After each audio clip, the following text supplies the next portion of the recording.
ng katotohanan, ito ang DCPG Radio ng Masa. Mga kaganapang nakalap sa loob at labas ng bansa. Mga issue tinututukan. Mga balitang lokal at international. At mapagkakatiwalaan, ito ang DCPG! Sa loob ng 5 minuto, maghahatid ng balitang totoo at sulit na sulit. Sa DCPG, narito ang tambalang Galisto. Ito ang Galisto Balita! Ang oras natin ngayon ay alas 3 ng hapon, araw ng Lunes, 11 ng Mayo, taong 2024.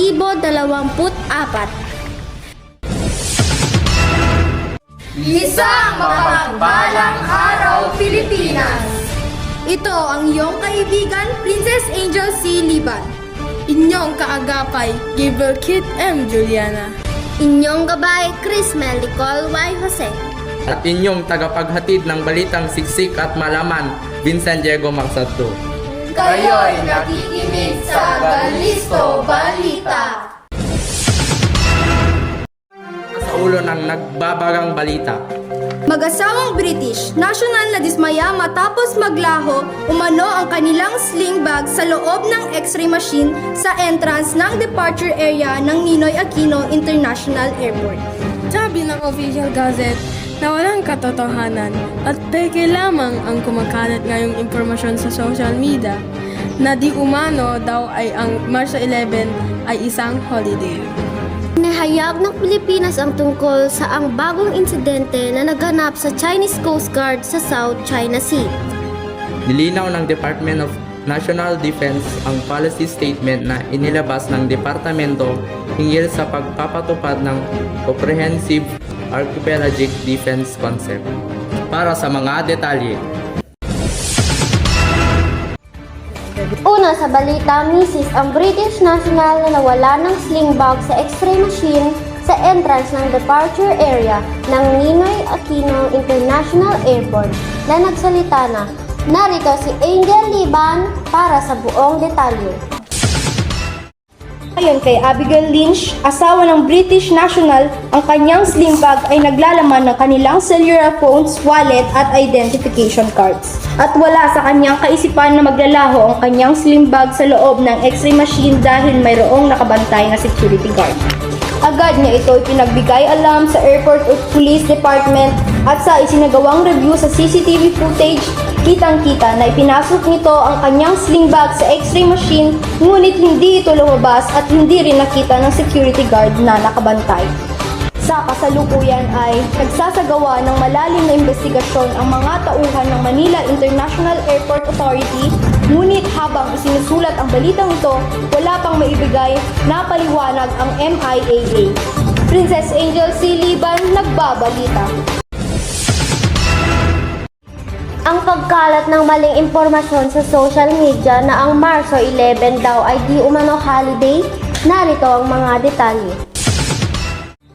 Ang proklamasyon ng palasyo na kumakalat online na nagsasabing holiday ang Marso 11 ay fake news. Sabi ng palasyo nitong Huwebes. Ang peking dokumento ay nagsabing ang Marso 11 ay holiday para sa Muslim holiday na Eid al-Fitr. Ang umiikot na dokumento na may label na Proclamation number 729 na sinasabing nagdedeklara ng Lunes, Marso 11, 2024 bilang isang nationwide regular holiday sa pagdiriwang ng Eid al-Fitr. Ito ay isang pinakialaman na bersyon ng Proclamation number 729 sa 2019 na inisyu noon ni Executive Secretary Miguel Dia noong nakaraang administrasyon. Dagdag nito, umalat online ang peking holiday proclamation. Paumanhin ng Palace 8, hindi pa nagdedeklara ng holiday ang palasyo para sa Eid al-Fitr. Salamat Chris Mel Jose, nagbabatak pa rin ang mga balita sa pagbabalik ng Galisto Balita! sinubon mo ngunit kulang? Bakit ganon? Sinabon ko naman. Ayaw kuminis. Girl, tama na ang drama. After washing your face, use Eskinol. It cleans deep to help remove pimple, blackheads, and whiteheads. Ang linis nga! That's why it's makinis. Linis, linis! Eskinol cleans deep for linis kinis skin. At nagbabalik po ang Balisto Balita! Ang mga balitang inuulat ng Pilipinas ang bagong insidente ng Chinese Coast Guard sa South China Sea. Sa frame grab na ito mula sa aerial video footage na kuha noong Marso 5, 2024. At inilabas ng Philippine Coast Guard ang mga barko ng Chinese Coast Guard ay nag-deploy ng mga water cannon sa isang Philippine military chartered civilian boat sa panahon ng supply mission nito sa South China Sea. Para sa buong detalye, narito si Vincent Diego Macasaddu at si Gabriel Kate Magulod. Sinabi ng Philippines Coast Guard na nasira ang isa sa mga barko nito matapos mabangga ang isang Chinese Coast Guard vessel sa South China Sea noong Martes.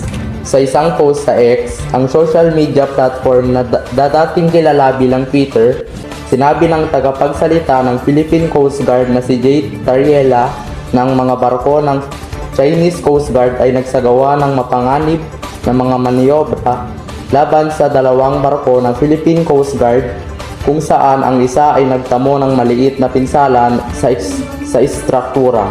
Sa iwalay na pahayag ng Task Force ng Philippines South China Sea, 4 na tripulante na sakay ng kabilang barko ang nasugatan ng tamaan ito ng mga water cannon mula sa mga barko ng Chinese Coast Guard.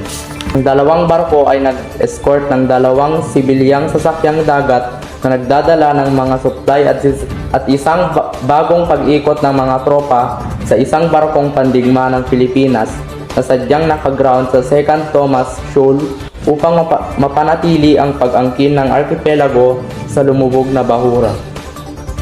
Ang Chinese Coast Guard ay naglabas ng pahayag na inaakusahan ang mga barko ng Pilipinas na ilegal na pagpasok sa tubig sa paligid ng shoal na tinatawag nitong Renai Reef na nag-udyok sa kanilang mga sasakyang pandagat na gumawa ng mga hakbang sa pagkontrol. Angkin ng China ang soberanya sa halos buong South China Sea.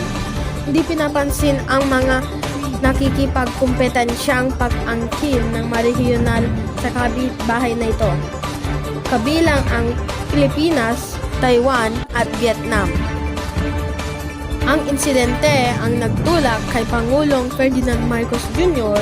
ng Pilipinas na tawagang nakababahala ang presensya ng masasakyan pandagat ng China sa karagatang malapit sa archipelago ng Pasipiko. Vincent Diego Macasaddu. Gabriel Kit M. Juliana, Nagbabalita. Maraming salamat, Diego at Gabriel. Ngayon, para sa Balitang Sports. Muling sasabak na makasama sa Paris Olympics at Paralympics sa Asia Qualification Tournament sa Marso 15 hanggang 17 sina Kurt Barbosa at ang 5 pang mga atletang Filipino Jeans. Para sa mga detalye, narito si Angel Liga. Kasama si Barbosa sina dating SEA Games champion Arven Alcantara, ASEAN gold medalist Tatiana Mangin at si Cambodia SEA Games bronze winner Baby Jessica Canabal.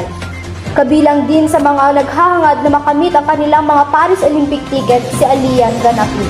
Nagtatakdang umalis sa Martes patungong China ang mga nasabing manlalaro. Angel Liban, Nagbabalita.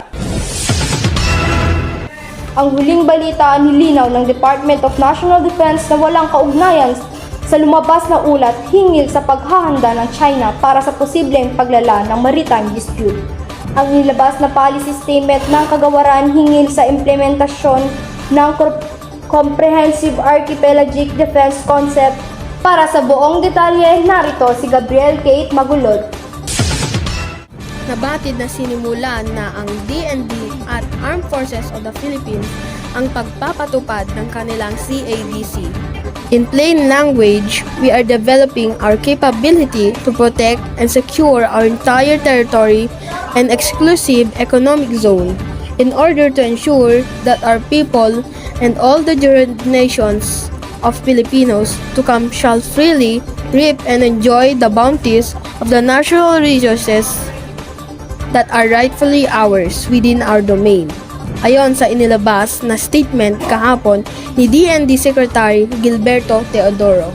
Sinabi pa ni Secretary Teodoro, binibigyan diin ko na ito ay isang estratehikong aksyon at hindi na mangangailangan ng patuloy na mga direktiba upang maisakatuparan. Kaya't inihimok ko ang ating mga komander at mga unit sa AFP na gawin ang lahat ng pagsisikap sa maisakatuparan ang CADC. Nabatid sa ibinahaging ulat ng China Embassy sa Pilipinas na una nang naglabas sa kanyang panawagan si Chinese President Xi Jinping sa kanilang kasundaluhan na maghanda. Pinaghahanda ni Chinese President Xi Jinping ang kanyang mga kasundaluhan laban sa anumang uri ng maritime conflict na posible umanong umusbong. Ito ang iniatas ng Chinese President Xi sa kasundaluhan sa kasagsagan ng kanyang pakikipagpulong sa mga delegasyon ng Armed Forces ng China sa idinaos nitong National People's Congress or China's Parliament. Pahayag na ito ni Xi ay sa gitna ng kasulukuyang tensyon ng kanilang bansa laban sa Taiwan at Pilipinas. Gabriel Kit M. Juliana, nagbabalita. At yan na po ang nakalap na balita sa araw na ito. Muli, ito ang DCPG, Radyo ng Masa. Ako si Princess Angel C. Liban. At ako naman si Gabriel Kit M. Juliana. ako si Chris Melicol Y. Jose. At ako si Vincent Diego Macasado.